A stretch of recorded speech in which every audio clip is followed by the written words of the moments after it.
आज हम बात करेंगे द लेजेंड ऑफ नेपॉप यामाबुदा के बारे में। उनका इतना ज्यादा इन्फ्लुएंस है कि इवन तो मैं नेपाली लैंग्वेज समझता नहीं हूँ, फिर भी मैं 2016 से उनको सुनता हुआ आया हूँ, बिकॉज म्यूजिक का कोई लैंग्वेज नहीं होता।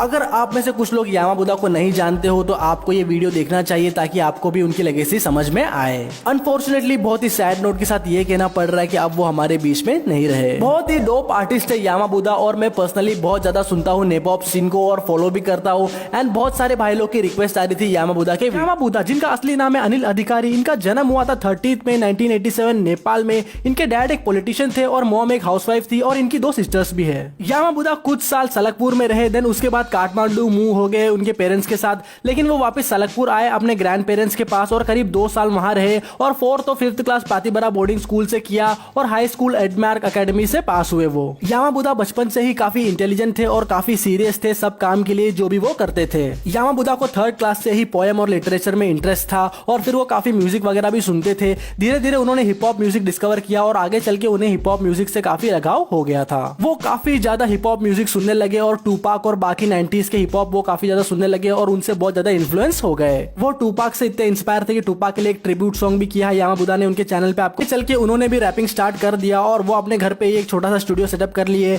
और वहां वो फुल टाइम म्यूजिक रिकॉर्ड करते थे और अपना स्टेज नेम अनिल अधिकारी से यामाबुदा कर लिया था। उनके पास डिग्री IT इंजीनियर की थी, बट ग्रेजुएशन के बाद उन्होंने अपना फुल टाइम अपने पैशन के लिए निकाला जो था रैपिंग। यामाबुदा 16 साल की उम्र से ही रैप कर रहे थे और काफी सारी स्किल्स थे उनके और उनकी टेक्निक्स और वर्ड प्ले काफी यूनिक थी पूरे नेपॉप सीन में। इतने टैलेंटेड होने के बाद भी यामाबुदा बहुत ही डाउन टू अर्थ बंदे थे और सबसे काफी हम्बल रहते थे। एंड यामा सॉन्ग्स वगैरह रिकॉर्ड करके इंटरनेट पे डालने लगे। उस टाइम पे यूट्यूब के साथ साथ ऑडियो प्लेटफॉर्म में सबसे आगे था reverbnation.com। तो इसी तरह यामाबुदा भी सॉन्ग्स वगैरह डालते थे इंटरनेट पे। फरवरी 26, 2011 को उनके यूट्यूब चैनल से उनका गाना फाइनल फैंटेसी रिलीज हुआ जिसमें की फीचरिंग थे डॉगी और उस गाने ने काफी अच्छा वाइब बना लिया था और वो गाना इंग्लिश में था और उस गाने को काफी सही रेस्पॉन्स मिला था पूरे नेपॉप सीन से। 28 मार्च 2011 में यामाबुदा का एक और ट्रैक आया जो था साथी, जो फ्रेंडशिप पे बेस्ड था। ये ट्रैक यामाबुदा का करियर का ब्रेकआउट ट्रैक बना और काफी वायरल हुआ था ये गाना। आज भी ये गाना अगर आप सुनोगे तो एक अलग ही वाइब है इस गाने में और यह अभी तक 21 मिलियन व्यूज इसको क्रॉस हो चुके हैं और लगातार इस गाने के व्यूज बढ़ भी रहे हैं। ऐसे ही यामाबुदा और भी सॉन्ग्स निकाले।